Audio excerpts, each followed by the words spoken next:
I just filmed this whole video and then I went to look at the camera and the camera had switched itself off because the battery died. This is why you don't get third-party batteries for a camera.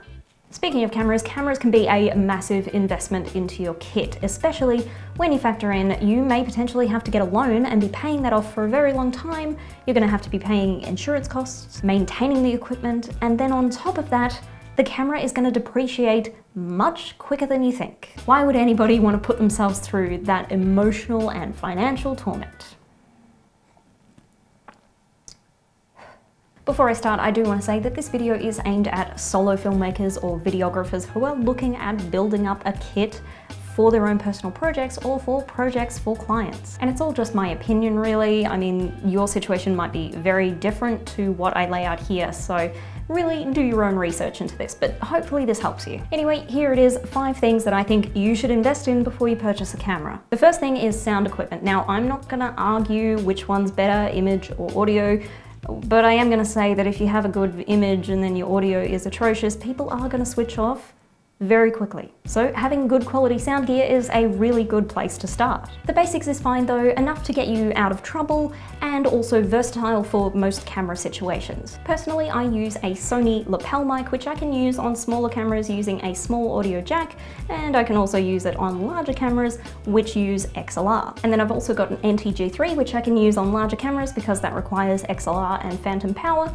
as well as a Rode VideoMic Pro Plus, which I use on smaller rigs. So yeah, that gets me out of most problems. The most important thing I'm getting at here is sound equipment, like you'll see in most of the things that I list, depreciates very slowly, if at all, compared to a camera. So you can rest assured that you can buy sound equipment and you'll still have it for years to come. Number 2 is lighting equipment. Now, I'm not going to say that all lights are created equal, so you will have to spend a little bit to get the result that you desire, but lighting equipment is a really good investment because it also doesn't depreciate as fast. And for a solo filmmaker or a videographer, lighting equipment is key.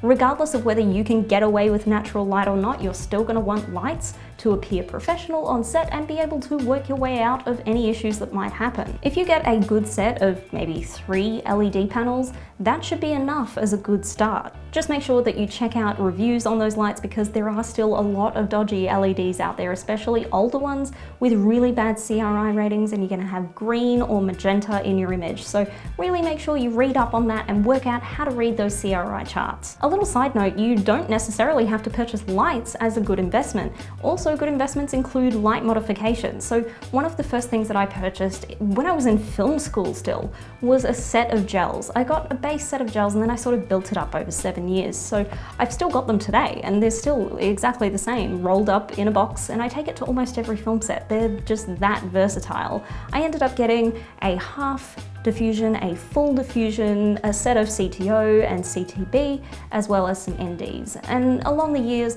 I ended up picking up theatre gels and things that I can use to my advantage to create a bit more style. And despite now the fact that I work on a lot of sets where I'm able to hire a gaffer in and they've often got those on set anyway, so I don't need to worry about it, I still find them useful. Kind of semi-related to lighting, but not really. Grip equipment.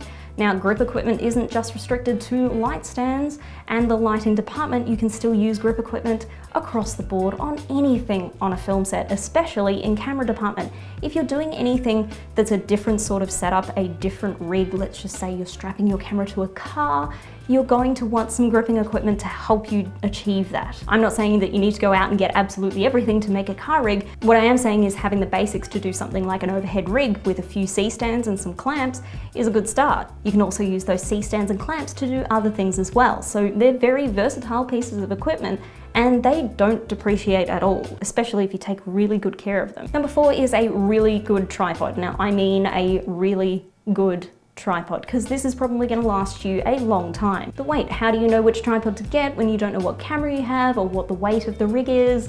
The answer is you just get a mid-range tripod. If you're going to get anything or hire anything that is heavier than that, you're probably going to hire a tripod as well. There's no point. So get a good mid-range tripod that can handle most cameras. The tripod I have is the Benro BV10, and that is on the cheaper end of the scale, but it is actually really good compared to its price point. So it holds 10 kilos, I believe, and that is enough for me. It's enough for most rigs that I use. I've put the FS7 on there with quite a heavy zoom lens. I'm not talking a stills lens, I'm talking a cinema lens, and it held up really well. So having a good fluid head tripod like that is really versatile to your kit because it can fit almost anything that you decide to do. But the one thing you have to be really sure of is to make sure that it really does have a good fluid head, because there's nothing worse than dropping a lot of money on a tripod and then you use the pan handle and your pan is jittery and horrible and the fluid head isn't as good as you thought it would be. But like the others, a good fluid head tripod will last you a really long time if you take care of it. Pro tip, when storing or transporting your tripod, make sure all the dials are set to 0 and then lock off the pan and tilt axis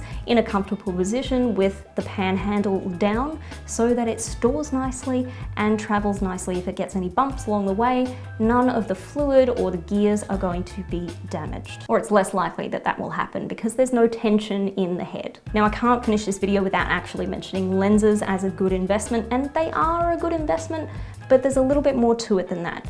You are going to have to think very hard about what sort of lenses you would like, because lenses are a lot of a percentage of your final look. They are a creative tool to get different styles. So you're really gonna have to think about what you're after and what you want out of your lenses. But what I would recommend for most cases is maybe investing in some full frame EF glass, because full frame EF glass can be used on a multitude of devices. It doesn't matter what camera you get, it seems there is some sort of adapter for that camera system to EF, even if you shoot on an Arri.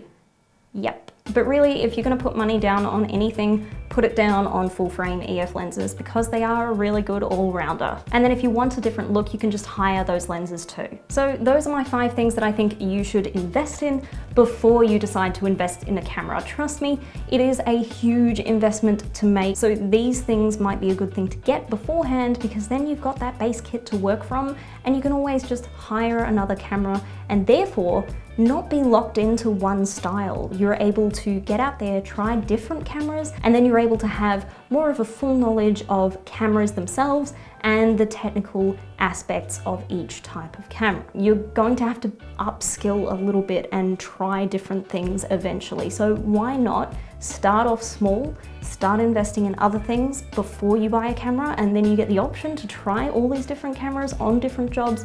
Whichever one suits you, you can decide to purchase it later, you can decide not to purchase it, and then you can just rent cameras for the rest of your career. People do that. You don't need a camera to be a filmmaker. Anyway, thank you so much for watching. I do hope you enjoyed this video. If you did enjoy this video, please remember to give it a big fat thumbs up. And if you would like to see more of my face and learn a little bit more about filmmaking in the process, remember to subscribe, and I'll see you next Sunday.